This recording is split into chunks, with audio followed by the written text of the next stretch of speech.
Salut! Astăzi vom discuta despre înălțimea la care se montează prizele, întrerupătoarele și respectiv despre traseele acestora.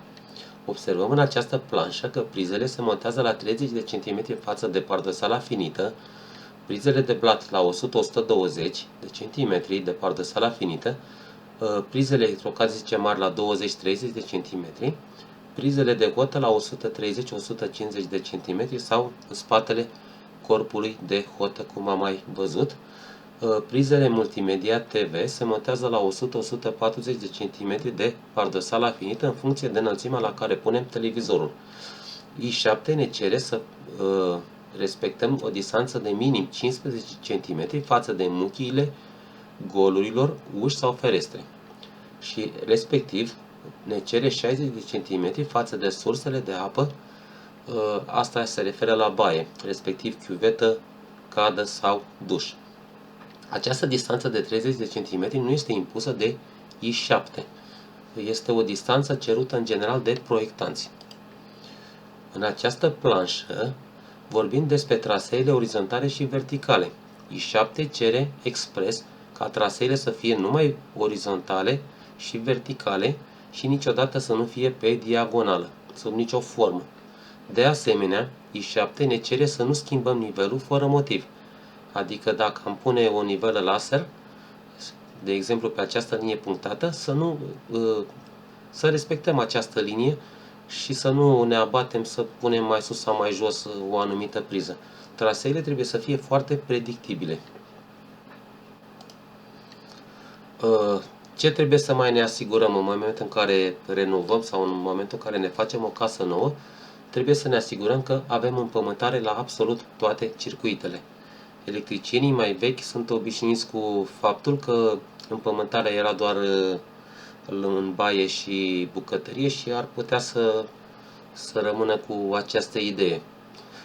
Evident că este obligatoriu la toate circuitele, inclusiv cele de iluminat. De asemenea, după cum vedem în această planșă, nu avem voie sub nicio formă să găurim grinzile. Găurirea grinzelor este total interzisă, trebuie să găsim orice alte variante. Putem să folosim plafon fals, putem să folosim rigips și să mascăm aceste circuite, dar în niciun caz nu vom face canale pe verticală sau pe orizontală. Cel mai periculos este să facem canale în tavan. Dacă am făcut un canal în tavan chiar și de 10 cm, este posibil ca acel tavan să se deformeze și putem să intrăm în necazuri extrem de mari. Deci sub nicio formă, repet, nu facem canale în tavan. Vom folosi plafon fals și vom rezolva această problemă. Deci, încă o dată, împământare obligatorie pe toate circuitele, nul în doza întrerupătorului. De ce avem nevoie de nul în doza întrerupătorului? Pentru că este posibil să ne montăm întrerupătoare smart, iar acestea funcționează mai bine cu nul în doză. Nu mai suntem nevoiți să punem acei condensatori în corpurile de iluminat. Trebuie să ținem cont în cazul în care renovăm sau în cazul în care ne construim o casă nouă de circuitele dedicate. Am cunoscut mulți oameni care și-au renovat apartamentele și au uitat complet de anumite circuite dedicate. Știți că este un stres enorm la renovare. Pur și simplu au uitat și după ce au finisat tot și-au dat seama că n-au făcut circuit dedicat la cuptor, mașină de spălat sau router.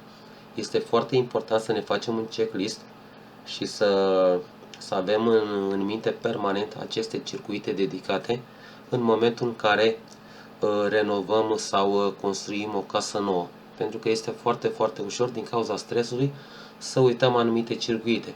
Chiar și routerul trebuie avut în vedere, chiar și firele de UTP, totul trebuie să fie îngropat în momentul în care renovăm. Nimic nu trebuie lăsat aparent pentru că o să ne pară rău. Dozele trebuie să fie accesibile, nu îngropate sub mobilă fixă. Conexiunile se fac în doze, nu în spatele prizelor și se va folosi Vago sau cleme certificate, nu bandă izolatoare și nu fire răsucite. Mulți electricieni vechi vor spune că firele răsucite au funcționat atâția ani, 20, 30, 40 de ani și că este ok, dar normele actuale cer folosirea acestor cleme Vago, pentru că acestea sunt mult mai predictibile ca funcționare, adică dacă ai pus o clemă Vago bine, nu se poate întâmpla absolut nimic. Dacă ai răsucit firele care sunt murdare de praf, sau dacă nu le-ai răsucit bine, sau dacă nu știi să le răsucești bine, evident în timp pot avea probleme. Dar dacă folosim Vago și respectăm niște reguli simple, după cum știți, clemele Vago sunt transparente exact pentru acest motiv, să vedem până unde intră firul, evident că vom face niște conexiuni mult mai sigure. Trebuie să avem grijă la protecțiile în tablou, siguranțele automate dimensionate corect, diferențiale obligatorii pe toate circuitele și eventual RCD separat pentru baie, eventual de un 10 mA dacă avem hidromasaj. Sunt niște discuții foarte aprinse în legătură cu asta pe forumuri. Foarte multă lume spune: dom'le, dacă am mers 30 de ani, 40 de ani, de ce să nu folosim fire răsucite? De ce să folosim împământare pe alte circuite decât în baie? De ce să folosim la corpurile de iluminat? O să vă spun imediat de ce. Pentru că au murit oameni, au murit copii, au ars case și acesta este motivul pentru care I7 se modifică permanent. I7 nu se modifică permanent să ne ia nouă banii din buzunar, I7 se modifică permanent să ne țină în siguranță. Avem aici o verificare rapidă, prizele să fie la înălțimile corecte, întrerupătoarele la 90-110, traseele doar verticale sau orizontale, împământare prezentă pe toate circuitele, nul în doză ca să fim pregătiți pentru întrerupătoarele smart, evident circuite dedicate pentru consumatorii mari. Ce trebuie să nu facem? Nu avem voie să facem șanțuri în beton armat, nici vertical, nici orizontal. Nu avem voie să dăm găuri în grinzi, nu avem voie să facem șanț nici măcar pentru un cablu. Unde avem voie să facem trasee? În tencuială și nu în beton, doar în pereți neportanți, adică zidărie ușoară, de exemplu BCA să zicem, și doar cu adâncime limitată. Evident, traseele să fie verticale sau orizontale, adică previzibile. Alternative corecte ar mai fi și tubulatură montată înainte de turnare, trasee aparente în canal cablu, evident plafon fals sau plăci de rigips. Mai avem aici niște mituri.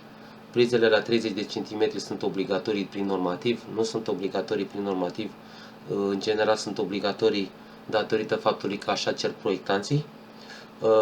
Nu ai voie să tragi nul în doza întrerupătorului, este necesar să tragi nul în doza întrerupătorului pentru întrerupătoarele smart. Nu trebuie împământare la corpurile de iluminat din plastic, evident că trebuie împământare, normativul o cere, și chiar dacă nu ar cere normativul la corpurile de plastic, mâine putem să montăm corpuri din crom, din acelea moderne, și nu o să spargem pereții, să aducem împământare. Mitul 4 ar fi că poți să dai o gaură mică în grindă că nu se întâmplă nimic. Bineînțeles că nu poți, pentru că de acolo poate pleca, în caz de cutremur, o fisură care dărâmă tot blocul.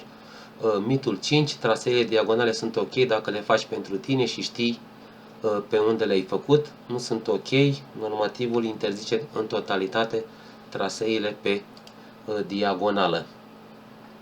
Avem un checklist și pentru distanțe în baie, deci trebuie să respectăm, cum am mai spus, 60 de cm până la sursa de apă, chiuvetă, duș sau cadă.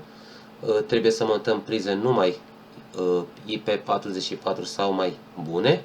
Obligatoriu trebuie să avem diferențială pe acel circuit.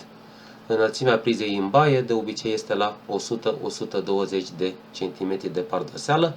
Nu avem voie să montăm prize sub nivelul chiuvetei. De asemenea, priza, cum am mai spus, trebuie să fie IP44 minim, adică cu protecție și capac. În baie, evident, nu vom avea doze sau orice altceva inutil.